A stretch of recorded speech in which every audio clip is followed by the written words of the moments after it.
Practical question number 1। ठीक है, कुछ कुछ इसी प्रकार का सवाल है जो मैंने आपको एग्जाम्पल में करवाया, तो होपफुली अब आप ये कर पाओगे। An English willow company who manufactures cricket bat buys woods as its direct material. तो ठीक है, कोई कंपनी है जो क्रिकेट के बैट्स बनाती है, तो वो वुड्स लकड़ी खरीदती है, और ऑब्वियस सी बात है भाई, बैट बनाने में लकड़ी तो लगती है, तो वो उसके लिए डायरेक्ट मटेरियल हो गया। अच्छी बात है। The forming department processes the cricket bats. तो ये हमारा आप कह सकते हो पहला प्रोसेसिंग का डिपार्टमेंट हो गया, फॉर्मिंग डिपार्टमेंट। ठीक है, तो ये क्या करता है, ये बैट मैन्युफैक्चर करता है, प्रोसेस करता है। And the cricket bats are then transfer to the finishing department where stickers are applied. उसके बाद एक फिनिशिंग डिपार्टमेंट छोटा सा है, उसमें कुछ नहीं, बस स्टिकर वगैरह रखते हैं जो भी लगाना है बैट्स पे, है ना। आप देखते हो ना क्रिकेट मैच, अगर आप देखते हो तो आपने देखा होगा कि बैट में कभी रीबॉक का, कभी एसएस का, या कभी फिलाना ढंकाना, कुछ ना कुछ लगे रहते हैं, एमआरएफ के स्टिकर्स लगे रहते हैं विराट कोहली के बैट पे, है ना। तो बस वही है, तो वो स्टिकर लगता है आपके फिनिशिंग डिपार्टमेंट में। The forming department begin manufacturing 10,000 initial bats. तो हमने 10,000 बैट्स बनाने शुरू करे during the month of December for the first time, and their cost is as follows. तो पहली बार बनाने शुरू करे, तो इसका मतलब एक बात क्लियर हो गई कि मेरी ओपनिंग स्टॉक तो कुछ भी नहीं होगा। ओपनिंग स्टॉक तो ऑफकोर्स ही कुछ नहीं होगा, डब्ल्यूआईपी कुछ भी नहीं होगा, क्योंकि हम पहली बार बना रहे हैं। अच्छा, अब क्या क्या कॉस्ट इनकर करी। डायरेक्ट मटेरियल की कॉस्ट है 33,000, कन्वर्जन कॉस्ट है 17,000, टोटल है 50,000। अच्छा, कन्वर्जन कॉस्ट क्या होती है, कन्वर्जन कॉस्ट कुछ नहीं होती, मटेरियल के अलावा जो सारी कॉस्ट है उसको मैंने कन्वर्जन कॉस्ट बोल दिया। तो आप समझ लो this is equal to labour plus overheads. तो लेबर और ओवरहेड्स कभी कभी आपके क्वेश्चंस में क्यूमुलेटिवली वो कन्वर्जन कॉस्ट बोल देता है। ठीक है, कई बार दिखेगा आपको ये टर्म, तो घबराना मत। This is nothing but total of labour and overheads, right. ठीक है। A total of 8,000 cricket bats पर कंप्लीटेड। तो एक मिनट देखना जरा ऊपर, हमने 10,000 बैट्स बनाने शुरू करे थे, ध्यान रखना। तो इनपुट कितना है मेरा, इनपुट देख लो, इनपुट है हमारा 10,000 बैट्स का, याद रखना। उसमें से हमने 8,000 बैट्स तो कंप्लीट कर लिया and transfer to the finishing department. The rest 2,000 were still in the forming process. तो बचे हुए जो 2,000 है, 10,000 बनाने शुरू करे थे, 8,000 बन गए, रिमेनिंग 2,000 अभी बनने की प्रक्रिया में, कार्य प्रगति पर है, यानी अभी ये डब्ल्यूआईपी है, ये डब्ल्यूआईपी है। और कौन सा डब्ल्यूआईपी, क्लोजिंग डब्ल्यूआईपी। ठीक है जी। all of the forming departments direct material were placed, but on average only 25% of the conversion cost was applied। इसका मतलब समझ पाया। all of the forming departments, all word पे फोकस करना, all of the forming departments direct materials were placed। इसका मतलब पता है वो आपसे क्या कह रहा है, वो कह रहा है कि ये जो डब्ल्यूआईपी है, ये मटेरियल के टर्म्स में पूरी हो चुकी है। मटेरियल हम सारा यूज कर चुके हैं, मटेरियल जो भी लगाना था लगा चुके हैं, तो this is 100% complete in with respect to material. लेकिन only 25% of the conversion cost was applied to the ending work in progress inventory. Conversion cost जो दूसरा एलिमेंट ऑफ कॉस्ट है, दो एलिमेंट ऑफ कॉस्ट दे रखे हैं, एक मटेरियल है, एक कन्वर्जन कॉस्ट है। तो in terms of conversion cost ये अभी 25% ही कंप्लीटेड है। क्लियर। ठीक है, अब कैलकुलेट करना है आपको equivalent units of production for each cost. तो वही आपको एक इक्विवेलेंट यूनिट की प्रोडक्शन की जो वो टेबल है वो बनानी है, स्टेटमेंट बनानी है। Conversion cost per equivalent unit, वही कॉस्ट पर इक्विवेलेंट यूनिट निकालना है। उसने बोला तो कन्वर्जन कॉस्ट है, बट हम दोनों ही कॉस्ट देख लेंगे। उसने कन्वर्जन कॉस्ट इसलिए मांगा क्योंकि जो मटेरियल का कॉस्ट है वो तो पूरी है ना, मटेरियल तो पूरा कंप्लीटेड है, जो यूनिट्स कंप्लीट हो गए वो भी 100% कंप्लीट है, और डब्ल्यूआईपी भी मटेरियल 100% कंप्लीट है। इसलिए उसने स्पेसिफिकली मटेरियल के लिए नहीं पूछा, उसने सिर्फ कन्वर्जन कॉस्ट के लिए पूछा। ठीक है, बट हम निकालेंगे। और cost of closing WIP and finish product, और आपको finally cost of closing WIP और फिनिश प्रोडक्ट की कॉस्ट निकालनी है। ठीक है, जो बेसिकली नेक्स्ट प्रोसेस में ट्रांसफर हो, है ना। आप ऐसा समझ लो कि हमारा अगला प्रोसेस क्या था, क्या नाम था, फिनिशिंग डिपार्टमेंट। तो ये ऐसा समझ लो ये नेक्स्ट प्रोसेस है ना। तो फिनिश प्रोडक्ट जो हमने ट्रांसफर कर दिया to next process, to finishing department.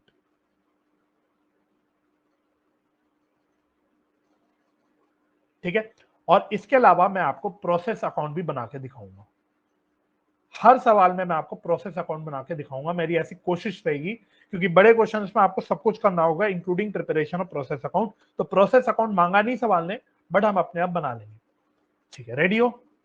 ठीक है, काम वही करना है आपको, काम वही है। देखो अब आपका, तो सबसे पहले हम बनाते हैं स्टेटमेंट ऑफ इक्विवेलेंट प्रोडक्शन, फटाफट से।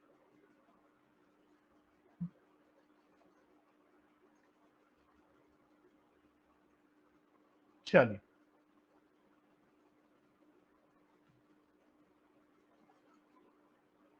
तो यहां आ गया पहले इनपुट यूनिट्स, यहां आ गया पर्टिकुलर्स,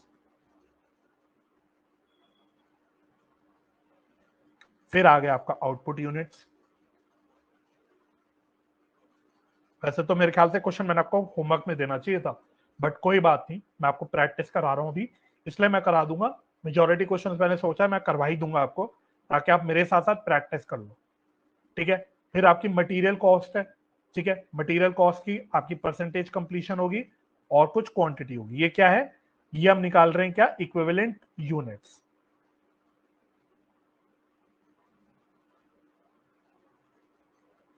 ठीक है, सिमिलरली आपकी फिर एक कन्वर्जन कॉस्ट है।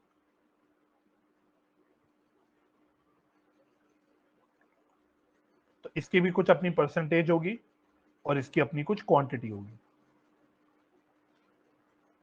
ठीक है, चलो आओ शुरू करें। शुरू करें अंताक्षरी, लेके प्रभु का नाम, बोलो राम राम राम, बोलो शाम शाम शाम। आओ, इनपुट यूनिट्स कितने हैं? तो हमने 10,000 यूनिट्स इनपुट करे, तो ये मैं बोल देता हूं यूनिट्स इंट्रोड्यूस्ड। हमने 10,000 यूनिट्स इंट्रोड्यूस करे, राइट। इसमें से हमारे कुछ यूनिट्स कंप्लीट हुए और इसमें से हमारे कुछ फिर क्लोजिंग डब्ल्यूआईपी में भी है। कितने यूनिट्स कंप्लीट हुए? सवाल ने बोला 8,000 यूनिट्स कंप्लीट हो गए और क्लोजिंग डब्ल्यूआईपी आपकी कितनी है? 2,000 यूनिट्स है। तो पहले हमारा इनपुट आउटपुट यूनिट क्लियर हो गया, इनपुट आउटपुट यूनिट का कॉलम क्लियर हो गया बिल्कुल, 10,000। यस सर, क्लियर हो गया।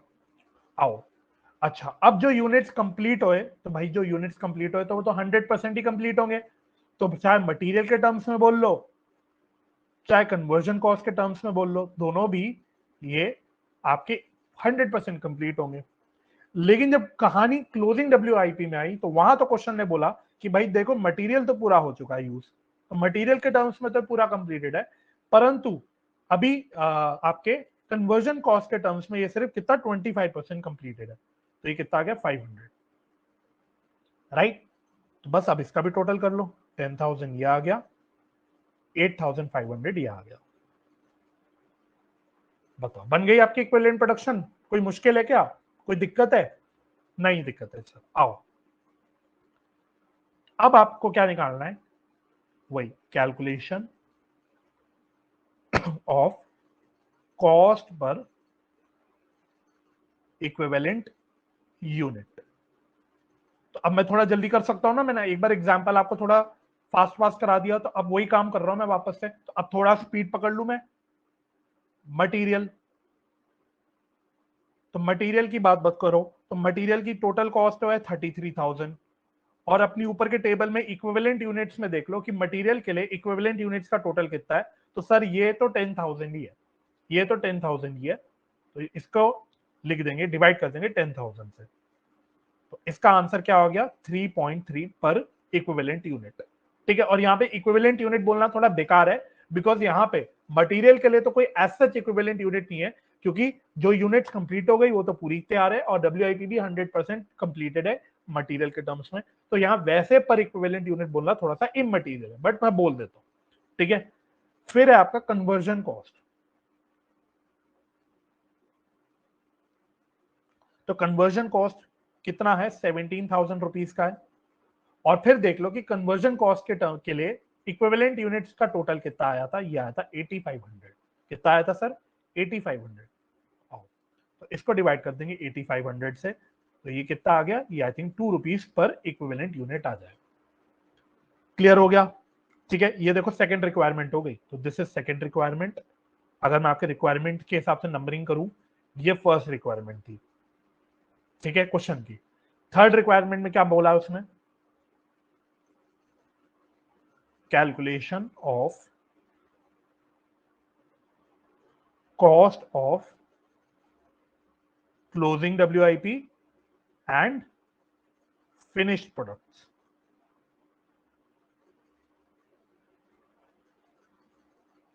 चलिए, तो पहले यहां पे WIP की कैलकुलेशन कर लेंगे और यहीं पे हम लोग फिनिश्ड प्रोडक्ट्स की कैलकुलेशन कर लेंगे, ठीक है। आओ WIP की बात करो पहले, चलो सिर्फ मुश्किल वाली चीज पहले कर लेते हैं, मतलब मुश्किल तो नहीं है बट जहां पे थोड़ा सा हमें केयरफुली करना, उस वही चीज पहले कर लेते हैं। तो मटेरियल के टर्म्स में हमने क्या बोला है? तो मटेरियल के लिए इक्विवेलेंट यूनिट्स देखना जरा, क्लोजिंग WIP की बात कर रहे हो, है ना, 2000, है ना, तो इसकी इक्विवेलेंट यूनिट्स थी 2000। अच्छा, टोटल लिख लो ब्रैकेट में यहाँ पे कि WIP की वैसी यूनिट्स कितनी है, 8000 यूनिट्स है, और फिनिश प्रोडक्ट्स की कितनी यूनिट्स है, 30,000, सॉरी 800 था ना,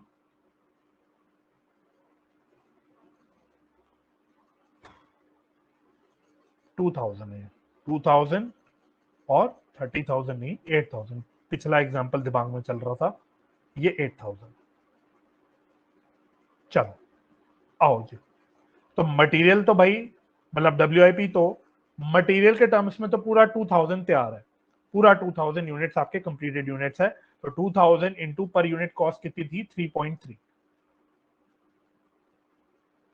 और कन्वर्जन कॉस्ट की अगर मैं बात करूं, तो कन्वर्जन कॉस्ट के लिए ये कितने यूनिट कंप्लीटेड, देख लो यहां से टेबल से सब कुछ दिख जाएगा, 500।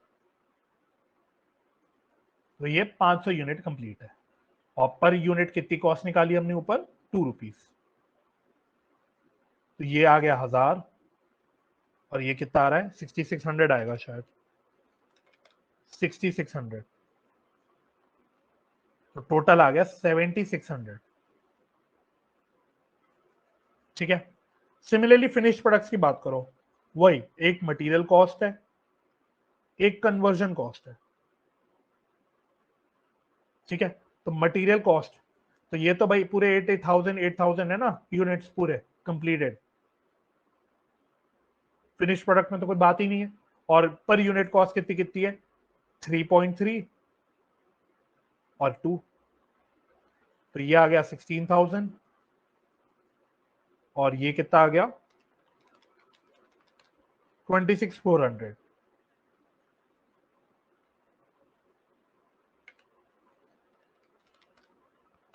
तो ये आ गया टोटल 42,400, 42,400। चलो जी, देख लो भाई, कोई दिक्कत तो नहीं आए होप सो, समझ आ गया होगा बिल्कुल। जो मैंने आपको एग्जाम्पल लिखवाया उसी काम को हम यहाँ पे दोबारा से कर रहे हैं, तो इसलिए मैंने आपको जानबूझ के इस तरह का सवाल दो करा दिया, एक तो किताब में दे रखा था और एक एग्जाम्पल में करवा दिया, ताकि आपके माइंड में सारे स्टेप्स एकदम क्लियर हो जाए। इतना स्टेप क्लियर होगा, फिर हम एक कदम आगे बढ़ पाएंगे अगली क्लास में, जहां हमें फीफो शीफो ये सब भी देखना है ना। तो पहले इतना स्टेप क्लियर होना चाहिए, ठीक है। चलो, फिर मैं एक प्रोसेस अकाउंट बना लेता हूं। प्रोसेस अकाउंट किसका, क्या नाम था डिपार्टमेंट का, फॉर्मिंग डिपार्टमेंट,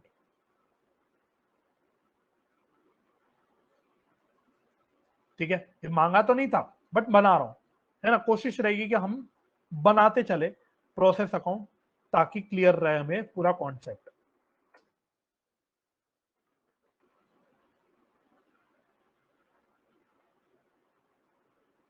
चलिए,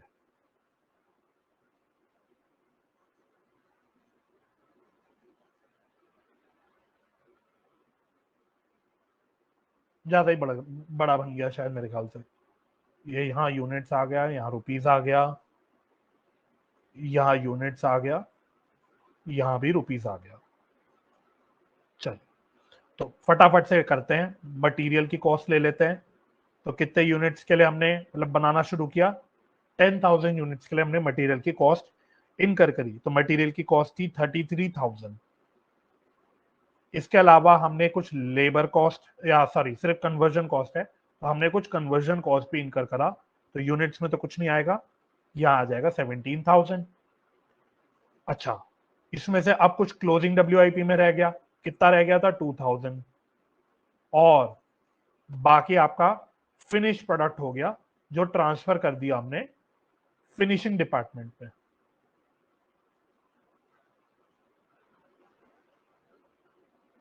राइट, 8,000 यूनिट्स। और इन दोनों चीजों की वैल्यू हम ऊपर निकाल चुके। तो डब्ल्यूआईपी की वैल्यू निकाली थी 7600, इसकी फिनिश प्रोडक्ट की हमने निकाली थी 42,400। चलो, हो गया, डन, बन गया हमारा नन्ना सा प्रोसेस अकाउंट। कोई दिक्कत हुई क्या? नहीं हुई। तो पूरा फ्लो समझ गए आप कॉन्सेप्ट का। चेक कर लेना, टोटल आपका मैच कर रहा होगा 40 50 50 आ रहा है शायद टोटल, इधर का भी टोटल 50 आ रहा है, इधर का भी टोटल 50 आ रहा है। ठीक है जी, तो इस प्रकार से आपको काम करना होता है यहां पे। ठीक है जी, तो